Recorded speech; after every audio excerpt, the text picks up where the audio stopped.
선한 싸움을 싸우라 제목으로 하나님 말씀 전하겠습니다. 오늘 본문에 보면은 하나님의 긍휼함에 대해서 잘 말해주고 있습니다. 하나님의 긍휼하심, 긍휼한 마음, 자비와 인자. 오늘 본문에도 보면 그 긍휼하심으로 예수님께서 이 땅에 오시고 또 죄인을 구원해 주셨죠. 우리가 늘 신앙생활하면서 꼭 붙들어야 될 것이 바로 이 하나님의 긍휼하심입니다. 우리 말라위 목장이라고 이렇게 이름을 붙였는데 선교지 이름을 이렇게 붙여요. 근데 말라위에 있는 선교사님이 아프리카에 있습니다. 말라위는 선교사님이 최근에 선교지를 바꿨어요. 이제 선교지 변경을 했습니다. 말레이시아. 같이 말자로 이렇게 시작하긴 해요. 그죠? 말레이시아 이제 떠나서 선교 편지도 왔는데 보니까 이제 잘 정착하고 있다. 이렇게 편지가 왔습니다. 근데 선교사님하고 이렇게 관계가 형성되고 또 연결됐던 계기가 한 10년도 더 된 것 같아요. 이제 학교 동기이긴 한데 그렇게 친분이 있었던 건 아닌데 말라위로 가서 선교 활동을 하다가 우리 동기들이 있는 단톡방에 하루는 기도 제목이 올라오더라고요. 밤늦게 올라와서 저는 못 보고 다음날 새벽에 봤는데 아이들이 열이 난다. 이 한국 같으면 큰 문제가 아니겠지만 뭐 응급실도 많고 약도 많으니까 말라위에선 참 그게 문제가 된다라고 기도 부탁을 올렸던 글을 보면서 제 마음에 마침 우리 아이들도 이제 또래니까 참 긍휼한 마음이 들더라고요.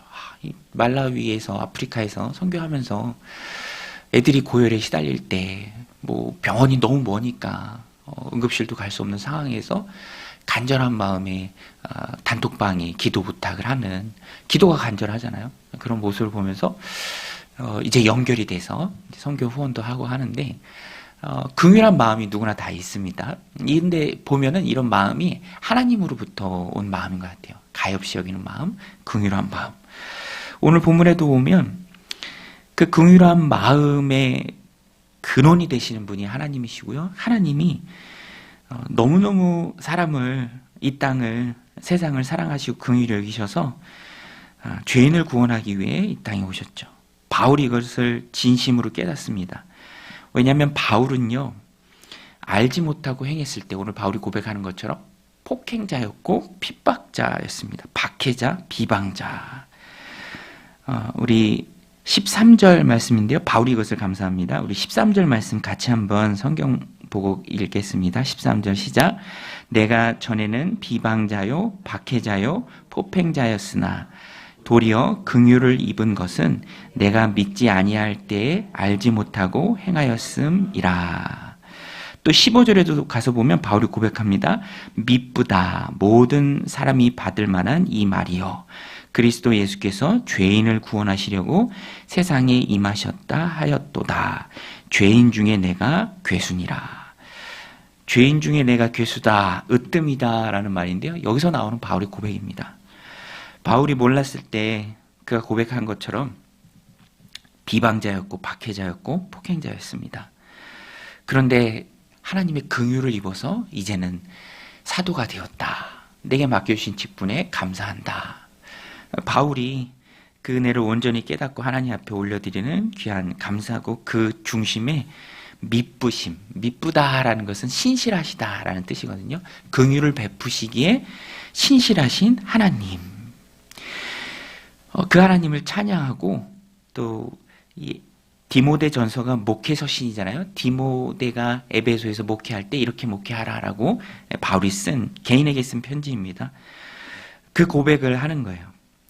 우리가 목회하지만, 우리가 하나님 맡겨주신 그 직분을 감당하지만 우리의 힘으로 하는 것이 아니라 미쁘고 진실하신 그 하나님의 힘입어서 하는 것이다. 내가 바로 그 하나님의 미쁘심에 살아있는 증거다. 이 고백을 바울이 합니다. 그리고 자신이 예가 돼요. 16절 말씀 우리 같이 한번 읽겠습니다. 오늘 본문의 핵심 말씀인데요. 16절 시작.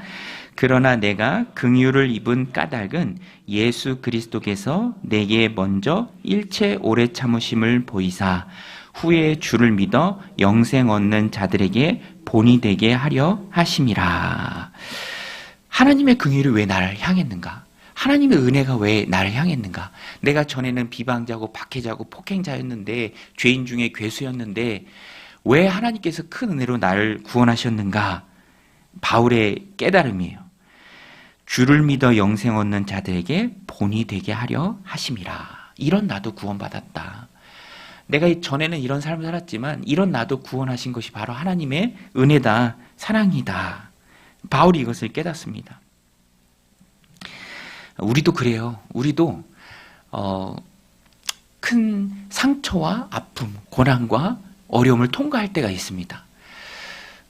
그런 일들을 만날 때 하나님 왜 나에게 이런 일을 허락하셨습니까? 라는 그런 마음이 들기도 해요.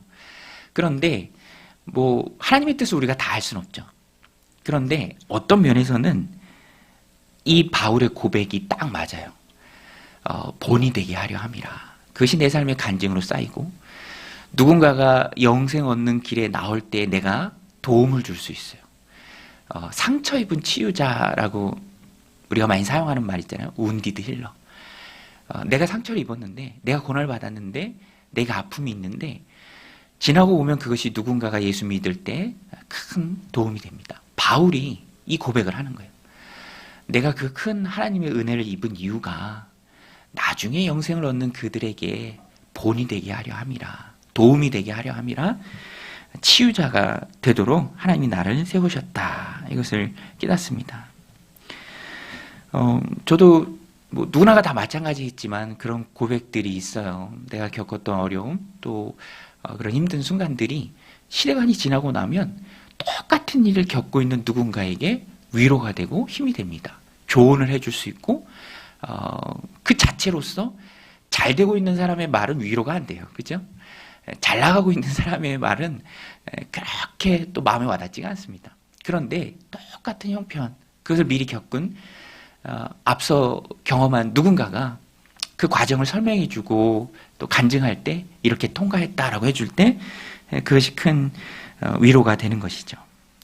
또 바울은 디모데에게 선한 싸움을 싸우라라고 말합니다. 선한 싸움을 싸우라. 우리 18절 말씀 같이 한번 읽겠습니다. 시작. 아들 디모데야, 내가 내게 이 교훈으로서 명하노니 전에 너를 지도한 예언을 따라 그것으로 선한 싸움을 싸우며 19절까지 같이 읽게요. 믿음과 착한 양심을 가지라. 어떤 이들은 이 양심을 버렸고 그 믿음에 관하여는 파선하였느니라. 선한 싸움을 싸우라. 바울이 목회자인 디모데에게 편지할 때 여운구원의 현장이 목회 현장이잖아요. 교회를 세워가는 그 현장이 또 지상의 교회이기 때문에 영적 전투 현장입니다. 신앙생활이 항상 영적 전투죠. 악한 마귀, 어둠의 영들이 항상 공격합니다. 그렇기 때문에 배틀필드예요. 영적인 전투의 현장이 우리 신앙생활의 장입니다. 내 마음에서 또 내 주변에서 항상 영적 전투가 있습니다. 그래서 그리스도인들은 싸워야죠. 싸우는데 혈과 육의 싸움이 아니고 사랑과의 싸움이 아니고 어둠의 영과 악한 영과의 싸움이죠. 그래서 그 싸움은 선한 싸움이다. 성경이 말합니다. 특별히 오늘 본문에 보면 믿음과 착한 양심을 가지기 위한 싸움. 믿음과 착한 양심을 가지기 위한 싸움. 믿음의 길을 가는 싸움이죠.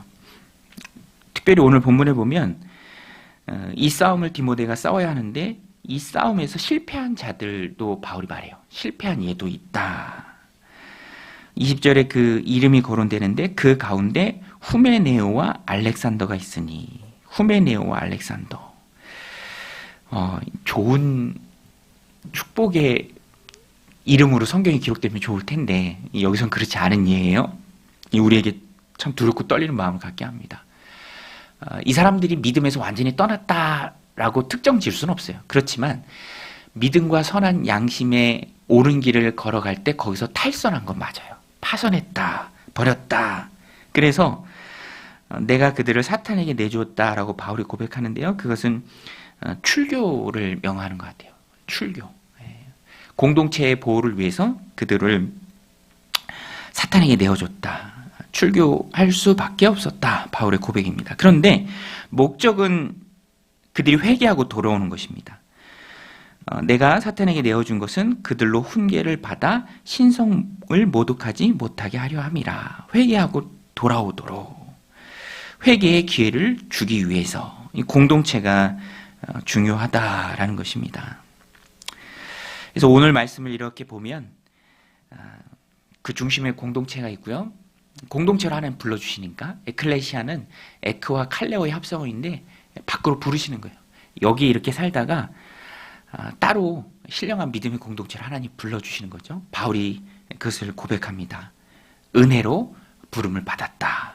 오늘 본문은 교회론적인 관점에서 보면 딱 맞습니다. 우리가 믿음 생활하고 신앙 생활을 해가는 구원이 종착점은 아니잖아요. 구원받은 우리는 하나님 나라 가기까지 자라가는 그 생활을 해야 되고 그 중심에 믿음의 공동체가 있습니다. 교회는 은혜의 공동체고요. 저마다 다 은혜가 있습니다. 여기 오늘 예배하시는 여러분들 다 각각의 은혜가 있어요. 전에는 이랬는데, 전에는 이런 삶을 살았는데 다 하나님이 불러주신 분들이죠. 반대자였고 무신론자였고 그렇지만 하나님이 긍휼로 불러주셨습니다. 바울이 그 이유를 말하죠. 그 이유는 오늘 우리에게도 똑같습니다. 본이 되게 하려 함이라. 본이 되게 하려 함이라. 누군가에게 돕는 은혜가 되는 것이죠. 그래서 우리는 그 관점으로 믿음 생활, 공동체 생활을 해가야 합니다. 다 하나님의 뜻이 있습니다. 현재의 고난도 이유가 있어요. 그것이 바로 우리 지난주에도 나눴던 말씀이죠. 부르심에 합당한 삶, 은혜. 요한복음 9장에도 보면 맹인이 나와요. 날 때부터 보지 못하는 맹인이었는데 사람들이 예수님께 묻습니다. 궁금한 거죠. 날 때부터 맹인이니까 누구의 죄냐? 그의 죄냐? 아니면 그의 부모의 죄냐? 날 때부터 맹인이었으니까. 근데 예수님께서 말씀하시죠.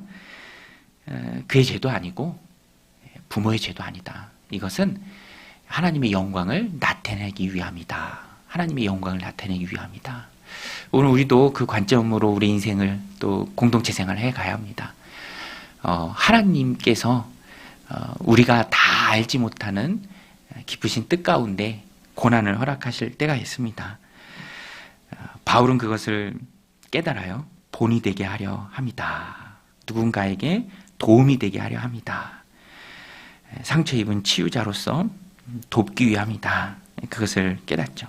교회 공동체는 그렇게 서로가 상처가 있고 그렇지만 서로의 그 상처로 서로를 돕는 간증과 간증이 어우러져서 세워지는 그런 신령한 공동체입니다. 또 공동체 생활을 할 때 믿음의 선한 싸움을 싸우라.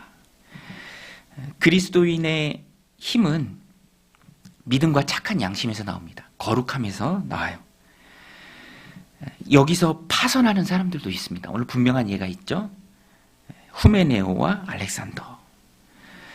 오늘 우리는 파선하지 않고 탈선하지 않고 그 믿음의 길을 힘있게 걸어가야겠죠. 자신과 싸워야 합니다. 죄와 싸워야 합니다. 어둠의 영과 싸워야 합니다. 늘 말씀과 기도로 깨어 있어야 합니다. 영적 전투의 현장에서 오늘 11월 이제 온 가족 새벽 기도했는데요. 하나님 은혜 주셔서 두 가지입니다. 긍휼 입게 하시고 그래서 누군가 영생으로 나오는 그 길에 내가 본이 되게 하옵소서. 또 내가 믿음의 싸움, 그 선한 싸움을 잘 싸우고 파선하지 않고 그 믿음의 길을 힘있게 걸어가는 11월 되게 하옵소서. 우리 하나님께서 우리에게 큰 은혜 부어주실 줄로 믿습니다.